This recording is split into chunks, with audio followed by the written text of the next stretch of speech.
Est-ce que tu luttes avec Dieu dans un domaine particulier de ta vie? Sens-tu qu'il te demande de lâcher prise sur quelque chose, mais tu trouves cela terriblement difficile?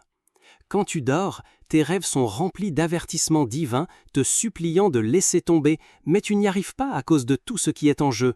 Tu es si confus et tu ne sais plus quoi faire. Rappelle-toi une chose, Dieu voit la situation dans son ensemble. Peut-être que ta vie et même ta destinée sont en jeu si tu refuses de lâcher prise. Bien-aimé, aujourd'hui, tu vas comprendre pourquoi Dieu veut que tu lâches prise et comment tu peux y parvenir. Je partagerai aussi quelques prières puissantes à la fin de cette vidéo, alors je t'encourage à rester jusqu'au bout. Et avant de continuer, n'oublie pas de t'abonner à cette chaîne. Dieu s'intéresse à chaque aspect de ta vie. C'est lui qui t'a créé et il sait ce qui est bon pour toi. Jamais il ne te regardera faire un mauvais pas ou rester bloqué sans rien faire. Alors, quand il te dit de laisser tomber quelque chose ou quelqu'un, il y a une raison profonde derrière cela. Tu ne la vois peut-être pas, car ta vision est limitée. Mais Dieu est infini, sa sagesse est insondable.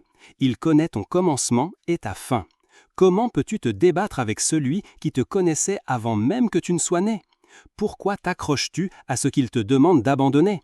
La réponse est simple, tu t'accroches parce que tu es humain. Tu t'accroches parce que tu ne vois pas encore ce que lui voit. J'ai besoin que tu ouvres ton cœur à la parole de Dieu aujourd'hui.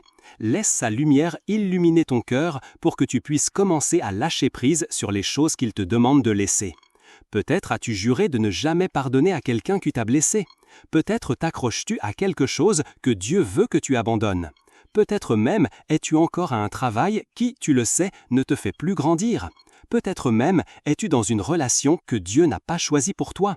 Quelle que soit ta situation, bien-aimé, Dieu veut que tu lâches prise et que tu ailles de l'avant. Peut-être que ce qui te retient, c'est la peur. Le Seigneur t'a peut-être mis face à une grande mission. Il t'a peut-être montré où il t'emmène, mais tout ce qu'il attend de toi, c'est que tu abandonnes tes peurs et tes doutes. Il veut que tu lui fasses confiance. Les Israélites ont passé des siècles en Égypte. Ils y étaient depuis si longtemps que la simple mention d'un Égyptien semait la peur dans leur cœur. Alors, quand Moïse est apparu en leur disant que Dieu allait les délivrer, ils n'arrivaient pas à le croire. Comment un seul homme, parlant sous l'autorité d'un Dieu qu'ils ne pouvaient pas voir, pourrait-il les sauver? C'est ce qu'ils se demandaient. Mais quand Moïse a manifesté la puissance de Dieu, ils ont commencé à y croire. Et après un certain temps, Pharaon a fini par leur donner leur liberté. Le peuple a exulté, criant de joie, au point qu'on aurait pu croire que toute leur peur des Égyptiens s'était évaporée. Mais ce n'était pas le cas. Alors que les Israélites se dirigeaient vers la terre promise, Dieu leur a dit de passer par le chemin de la mer Rouge. Les Égyptiens pensèrent que les Israélites s'étaient perdus ou étaient piégés par la mer. Ils montèrent sur leurs chars et se lancèrent à leur poursuite. On aurait pu penser que les Israélites riraient et croiraient que Dieu les sauverait. Non, au contraire, leurs peurs sont revenues en force. Cet incident a montré que les Israélites avaient quitté l'Égypte, mais que leur peur était toujours bien présente dans leur cœur. L'Exode 14, 10 à 14 nous dit « Comme Pharaon approchait, les Israélites levèrent les yeux et virent les Égyptiens qui marchaient à leur poursuite. Ils furent terrifiés et crièrent à l'Éternel. Ils dirent à Moïse, « N'y avait-il pas de tombeaux en Égypte pour que tu nous aies emmenés mourir dans le désert? Que nous as-tu fait en nous faisant sortir d'Égypte? N'est-ce pas ce que nous te disions en Égypte? Laisse-nous tranquilles, que nous servions les Égyptiens. Il aurait mieux valu pour nous servir les Égyptiens que de mourir dans le désert. » Moïse répondit au peuple, « N'ayez pas peur, tenez bon et vous verrez la délivrance que l'Éternel vous apportera aujourd'hui. Les Égyptiens que vous voyez aujourd'hui, vous ne les verrez plus jamais. L'Éternel combattra pour vous, vous n'avez qu'à rester tranquille. » Les paroles des Israélites trahissent la confusion et la peur. Même après avoir vu la puissance du Seigneur en Égypte, la peur bloquait leur cœur parce qu'ils refusaient de l'enterrer avec leurs années d'esclavage. Mais Moïse était là pour gérer la situation. Il leur a dit de ne pas avoir peur, car Dieu combattrait pour eux. Ce jour-là, Dieu a détruit les Égyptiens. Les Israélites ont alors su que Dieu veillerait sur eux tout au long du voyage. Dieu te parle aussi aujourd'hui. Il veut que tu lâches tes peurs et tes inquiétudes. Il veut que tu te souviennes de ses actes passés et de ses promesses. Il n'aime pas te voir bloqué à cause de la peur. Il est un Dieu qui va de l'avant. C'est pourquoi il ne tolère pas la stagnation. Confie cette peur à Dieu. Il a promis d'être avec toi. Alors, fais ce pas audacieux aujourd'hui et avance vers ta destinée. Refuse d'être esclave de la peur du lendemain. Refuse de servir la peur de la mort. Ne laisse pas la peur paralyser le géant qui est en toi. Dieu attend que tu brilles, mais pour cela, tu dois d'abord lâcher ta peur et la remplacer par la foi pour avancer, sans te soucier des obstacles. Tout comme les Israélites ont chanté un chant de victoire à la fin, tu chanteras aussi un chant de victoire, car Dieu se lèvera et agira au-delà de tes attentes. Qu'est-ce que Dieu veut que tu lâches d'autre? Il veut que tu te défasses des relations toxiques dans ta vie. Sais-tu qu'il y a des gens dans ta vie qui sont contre-productifs pour ta destinée? Dieu te les a peut-être montrés, mais tu t'y accroches obstinément, comme des parasites à un arbre. Ces personnes drainent tes forces jour et nuit. Peut-être refuses-tu de les laisser partir à cause de ce que tu en retires. As-tu oublié le Dieu que tu sers? Il est le grand pourvoyeur. C'est lui qui possède tout dans l'univers. Par conséquent, quand il te dit de les laisser partir, il te dit simplement de dépendre de lui seul. Et si tu ne dépends pas d'eux, tu t'accroches peut-être à cause de ce qu'ils représentent pour toi. Tu ne sais pas qu'ils peuvent être une pierre d'achoppement à ton avancement. Alors, Dieu te dit de les laisser partir pour que tu puisses avancer sans fardeau. Abraham était l'oncle de Lot. En bon parent au grand cœur, il parla à Lot de la terre promise par Dieu, une terre où coule le lait et le miel. Lot le crut et accepta de voyager avec Abraham. Au milieu de leur voyage, les bergers d'Abraham et de Lot se querellèrent. Abraham dit alors à Lot de se séparer de lui. Comme toutes les histoires de la Bible que nous avons lues, celle-ci contient des points importants que Dieu nous montre aujourd'hui.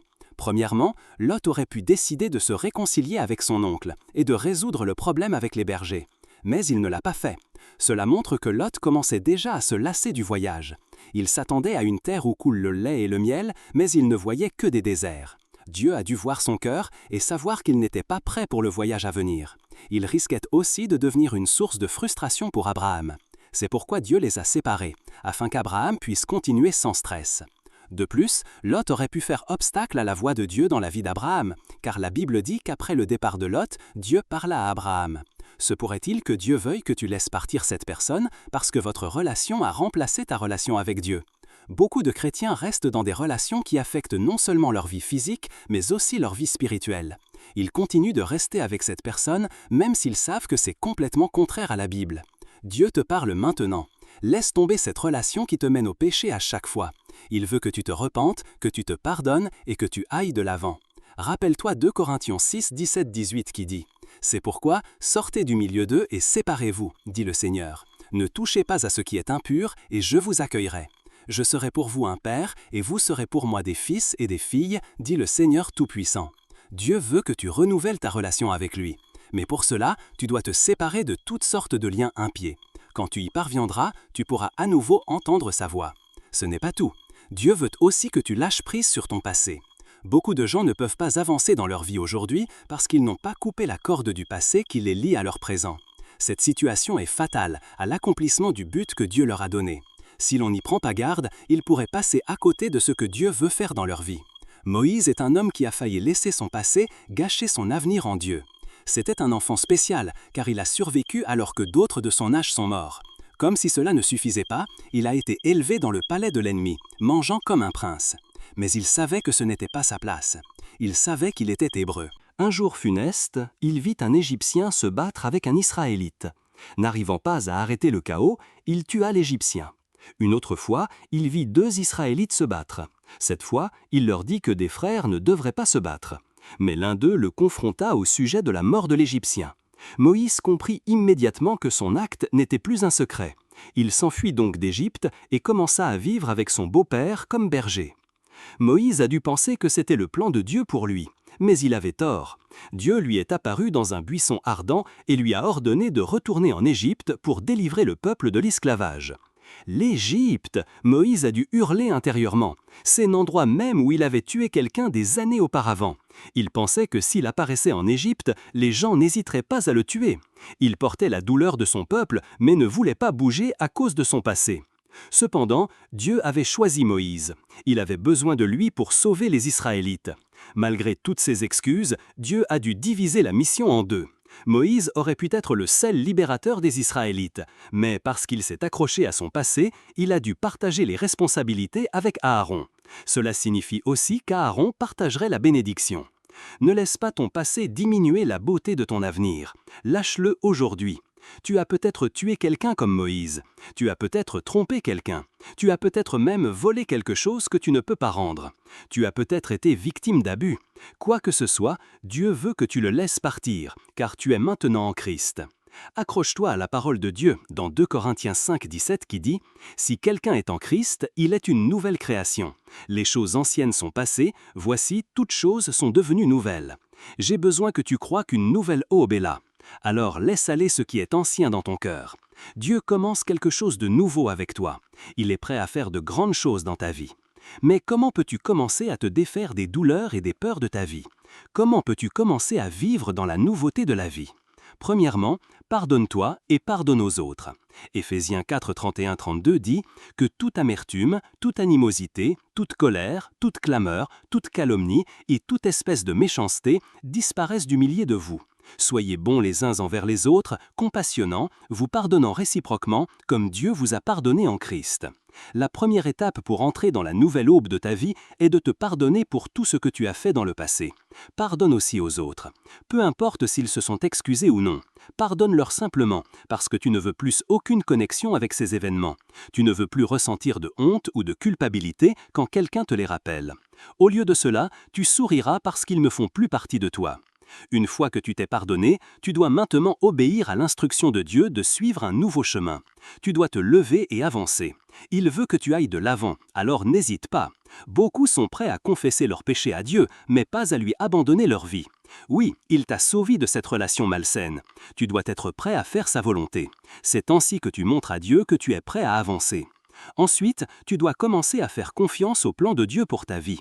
N'essaye plus de tout comprendre par toi-même. Tu l'as fait dans le passé et cela t'a mené à l'échec. Tout ce que tu peux faire maintenant, c'est faire confiance à Dieu. Marcher dans la nouveauté exigera une foi totale en Dieu. Si je te disais qu'il n'y aura pas d'épreuves, de tentations et d'événements qui chercheront à te ramener dans la boue, je mentirais. Cependant, plus tu feras confiance au plan de Dieu tel qu'il se déroule devant toi, plus tu remporteras de victoires. Pour rester concentré, tu dois commencer à lire les promesses de Dieu dans sa parole. C'est ainsi que ta foi peut être renforcée. Tu auras du mal à faire marche arrière, car tu sais maintenant que Dieu est solidement à tes côtés. Il a dit dans sa parole que ses pensées pour ta vie sont des pensées de paix et non de malheur. Il a promis d'élargir ton territoire si tu continues à lui faire confiance. Tu ne manqueras jamais de rien. Il pourviendra à tous tes besoins.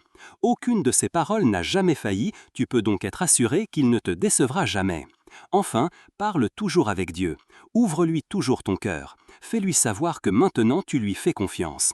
La prière est très efficace dans ta marche avec Dieu, car la présence de Dieu sera toujours au-dessus et autour de toi. Un homme qui prie ne marche jamais seul. Par conséquent, tu n'es pas seul. Un homme qui prie n'est jamais confus. Par conséquent, tu ne peux pas être confus. Maintiens une vie de prière. C'est ainsi que tu peux faire taire les mensonges du diable qui ne cesse de te dire que tu es toujours la même personne qu'avant. De plus, la prière te donnera la force dont tu as besoin pour continuer à avancer. Tu ne seras jamais fatigué ni las, car ta force vient du Seigneur. Maintenant, prions ensemble. Mon Père et mon Dieu, je te remercie pour la grâce que tu m'as faite d'être en vie aujourd'hui. Merci d'avoir envoyé ta parole dans mon cœur. J'ai lutté contre toi, mais maintenant je te donne tout. J'étais autrefois confuse, mais maintenant ta paix règne dans mon cœur. Je bénis ton nom de m'avoir séparé de mon horrible passé et de mes échecs. Merci d'avoir ouvert un nouveau chemin pour moi. Je suis certaine que tu es à mes côtés. Seigneur, je te demande pardon pour mon cœur endurci. J'ai résisté à ta parole dans ma vie. Je me suis accroché à ce que tu m'as ordonné de laisser partir. S'il te plaît, aie pitié de moi, efface mes transgressions. Je promets à partir de maintenant de toujours obéir à ta voix. Je ferai ta volonté sans te questionner. J'ai décidé de te faire confiance, s'il te plaît, ne me laisse pas dans la honte. Je me réjouirai toujours d'obéir à ta voix. Que de nouvelles choses commencent à se manifester dans ma vie. Ô Seigneur, donne-moi la force de continuer à avancer. Je ne peux pas le faire par moi-même. Je ne peux le faire qu'à travers toi. Les tentations et les épreuves viendront encore sur mon chemin. Le diable n'a jamais cessé de me rappeler qui j'étais. Cependant, je m'accroche à ta parole dans Jacques 4,7 qui me rappelle de me soumettre à toi, de résister au diable et il fuira loin de moi. C'est pourquoi je viens en toute humilité. Je me soumets à toi et je suis sûr que ta force ne me quittera jamais. En ta puissance, je me dresse contre les mensonges du diable. Seigneur, je décrète en ton nom qu'il n'y aura plus de douleur, de regret, d'amertume et de chagrin dans ma vie. Je ne tomberai plus entre les mains de personnes toxiques. Je ne suis plus l'otage de mon passé. Je suis en Christ, donc les choses anciennes sont passées. Tout en moi est nouveau. Alors que je marche dans la nouveauté de la vie, j'entre dans des relations saines et positives. Mon cœur est rempli de joie et de bonheur. Comme tu as aidé Moïse à accomplir sa destinée, j'accomplirai aussi ma destinée en toi. Seigneur, je bénis ton nom pour la grâce de me présenter devant ton trône puissant aujourd'hui. Merci encore pour ta parole. Elle est devenue une source d'eau vive en moi. Je sanctifie ton nom car je sais que tu m'as pardonné. Merci d'avoir ouvert un nouveau chapitre dans ma vie. Merci parce que je sais que tu ne me quitteras ni ne m'abandonneras jamais. Je te prierai pour toujours, car je sais que tu m'emmèneras dans ma terre promise sans fardeau. Je ne manquerai jamais de rien. Ma nouvelle vie est établie. Merci Jésus d'avoir exaucé mes prières. Au nom de Jésus, j'ai prié. Amen. Si cette vidéo a apporté de la vie à ton âme, n'hésite pas à cliquer sur le bouton j'aime et n'oublie pas de t'abonner à cette chaîne pour plus de messages qui transforment la vie. On se voit dans la prochaine vidéo.